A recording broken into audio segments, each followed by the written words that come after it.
Malfougas-Augé est une commune française, située dans le département des Alpes de Haute-Provence, en région Provence-Alpes-Côte d'Azur. Le nom des habitants de Malfougas-Augé est Fougassais. Le village de Malfougas est situé à 11 km d'Aimé, et 11 km de Saint-Etienne-les-Orgues, à 700 mètres d'altitude. Son territoire occupant une bande longitudinale sur le versant sud de la montagne de Lure. Les communes voisines de Malfougas-Augé sont Valbel, Châteauneuf-Val-Saint-Donat, Montfort, Peyruy, Montlot, Sigons, et Cruy. Le territoire se situe sur des formations calcaires provençales du Jurassique supérieur et du Crétacé inférieur, roches sédimentaires issues d'un ancien océan alpin, entre trois formations géologiques majeures des Alpes. Malfougas-Augé occupe les pentes boisées du flanc sud-est de la montagne de Lure. Son altitude varie entre 460 et 1545 mètres sur la crête de Lure. Sa crête forme la limite nord de la commune, où elle culmine à 1545 mètres, sans qu'aucun point saillant n'y existe. Les pentes de Lure descendent jusqu'à moins de 500 mètres d'altitude. Entre les deux, le village de Malfougas est installé sur une rupture de pente. Au nord du village, et jusqu'à la crête, deux vastes punchouns découpent le flanc de la montagne, séparés par des ravins encaissés. En dessous du village, le relief est formé de collines plus nettement individualisées, dont la principale, le Bondon, atteint 778 mètres. Ces collines sont séparées par des ravins encaissés, celui du Grand Valat fait plus de 100 mètres de profondeur. Près du village, quelques plans facilitent les cultures.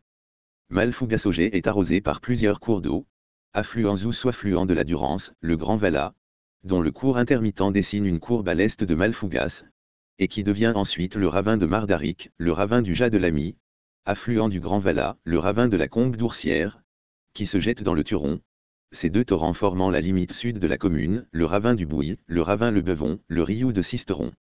Malfougas-Augé dispose d'une station d'épuration d'une capacité de 400 équivalents habitants. On ne dispose pas de documents anciens portant le nom populaire exact du village, les plus anciens documents mentionnent ce nom sous sa forme latinisée, Malafugasia. Ce nom apparaît dans les chartes ecclésiastiques attribuant l'église Saint-Jean-Baptiste, ainsi que les églises d'Augé, à l'abbaye Saint-André de Villeneuve-les-Avignon. Il s'agit des bulles et privilèges des papes Gélas II, 1118, Innocent II, 1143, Alexandre III, 1178, qui se copient et mentionnent toute Malafugasia. On ne peut pas toutefois se fier aveuglément à ces chartes car elles étaient rédigées, souvent sous la dictée, par des scribes qui ne connaissaient pas nécessairement la région où se situaient les lieux dont ils transcrivaient le nom. La bulle de Gélas II a été rédigée à Orange. D'où parfois un certain flottement dans les transcriptions des noms. Une cause fréquente d'erreur en toponymie provient aussi du remplacement d'un mot que l'on ne comprend plus, par un autre qui lui ressemble et que l'on sait interpréter.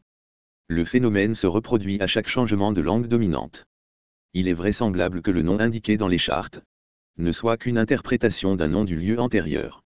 Il s'agit plus vraisemblablement d'une transcription latinisante, basée sur une approximation phonétique.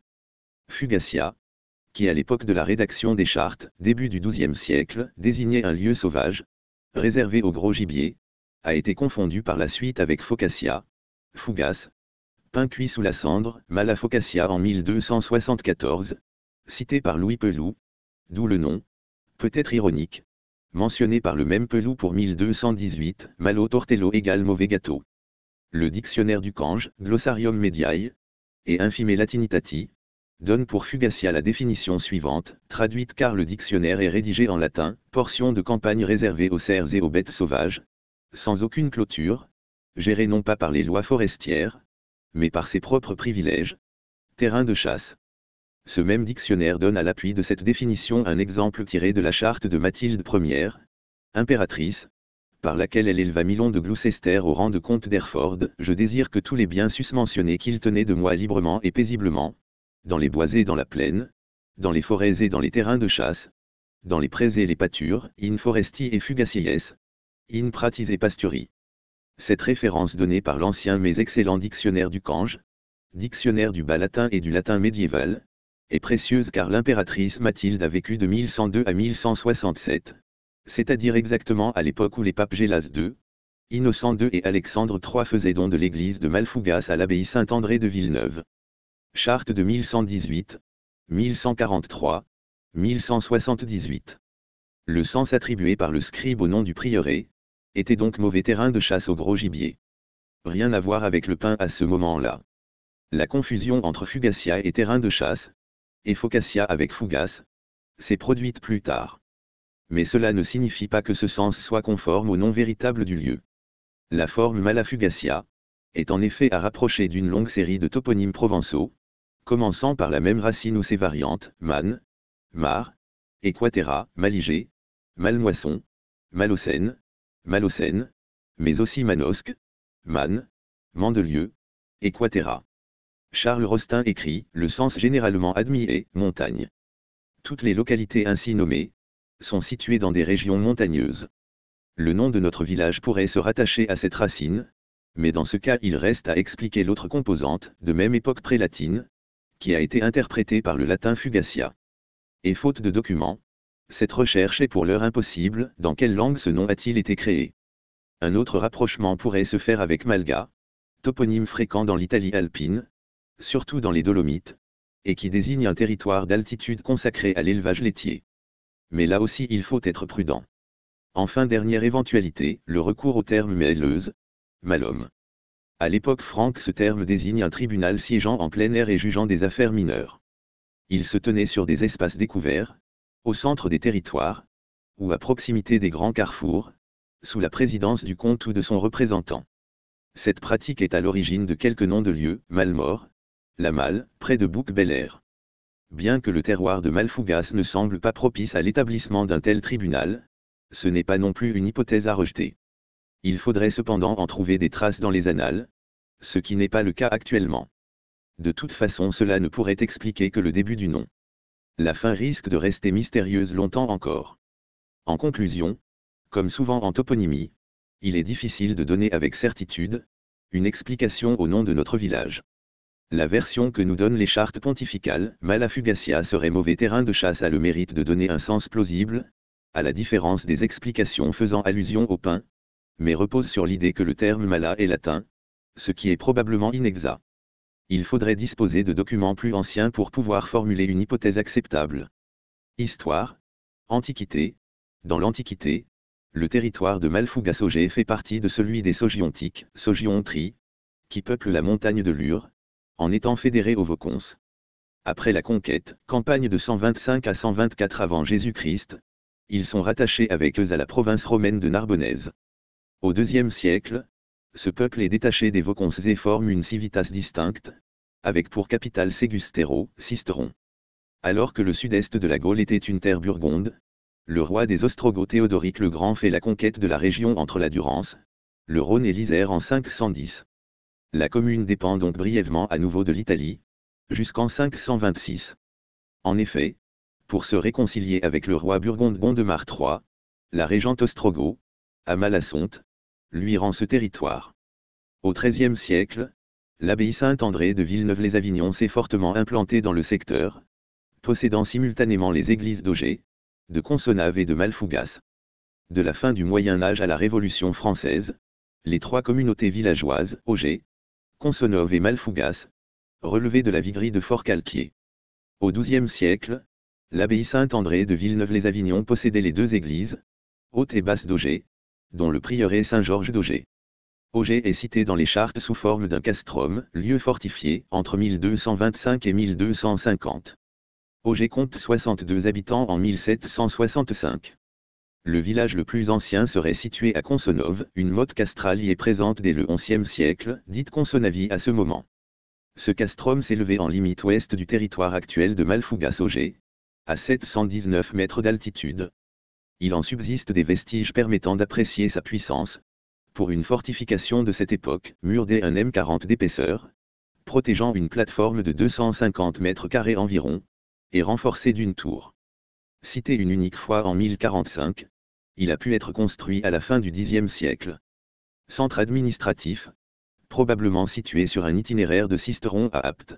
C'est Consonnove qui concentre la majeure partie de la population du secteur au Moyen Âge, Malfougas et Auger étant des villages secondaires.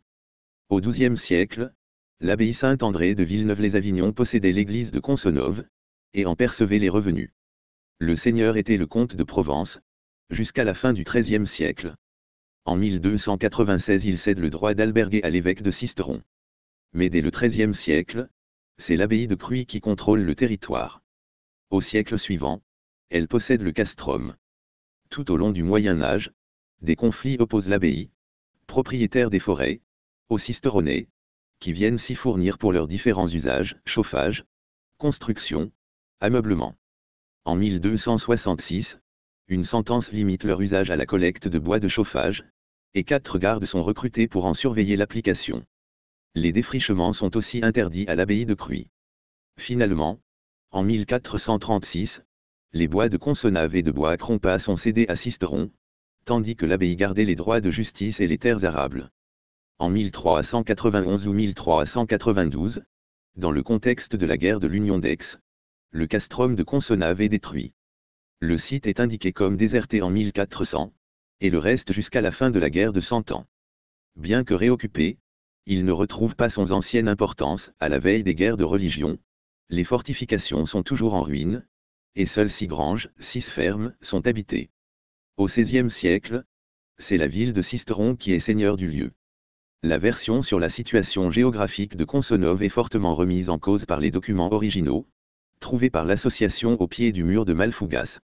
En effet, dans un document de 1776 signé au château de Consonnove entre Consonnove et Malfougas concernant les frais à payer par les habitants de Consonnove pour l'entretien de l'église, ces derniers ne participent en rien à l'entretien de l'église de Malfougas.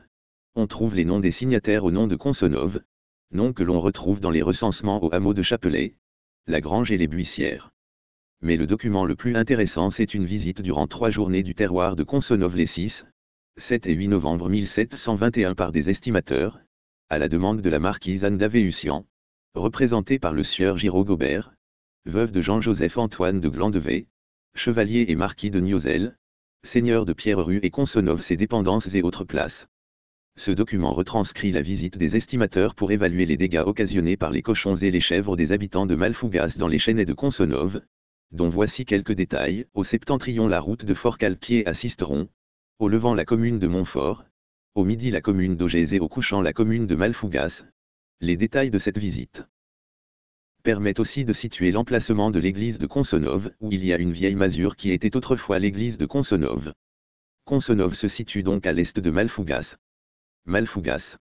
La localité de Malfougas appartient au vicomte de Sisteron jusqu'en 1045. La motte est d'abord partagée entre l'abbaye Saint-Victor de Marseille et les chanoines de Fort-Calquier, puis est donnée à l'abbaye Saint-André de Villeneuve-les-Avignon, 1118. L'abbaye Saint-André de Villeneuve-les-Avignon possédait le prieuré Saint-Jean-Baptiste de Malfougas. L'église de Malfougas passe à l'abbaye de Cruy et enfin est rattachée avec cette abbaye à l'évêché de Sisteron, qui perçoivent les revenus attachés à cette église. La communauté de Malfougas est complètement inhabitée au XVe siècle, et le village recréé dans la deuxième moitié du XVIIe siècle.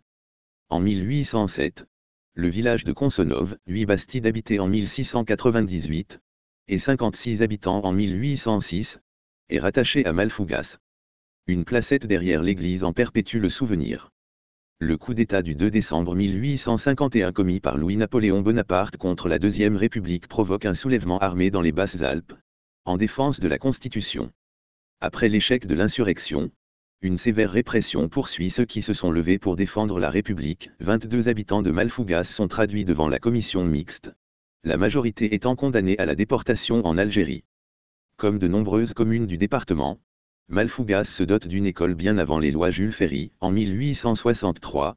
Elle en possède déjà une qui dispense une instruction primaire aux garçons, au chef-lieu. Aucune instruction n'est donnée aux filles, ni la loi Fallou, 1851, qui impose l'ouverture d'une école de filles aux communes de plus de 800 habitants, ni la première loi du Rhuy, 1867, qui abaisse ce seuil à 500 habitants, ne concerne Malfougas, et ce n'est qu'avec les lois Ferry que les filles de Saint-Lyon sont régulièrement scolarisées. Quant à Augers, la commune n'ouvre d'école qu'avec les lois Ferry. Jusqu'au milieu du XXe siècle, la vigne était cultivée dans les communes de Malfougas et d'Augers.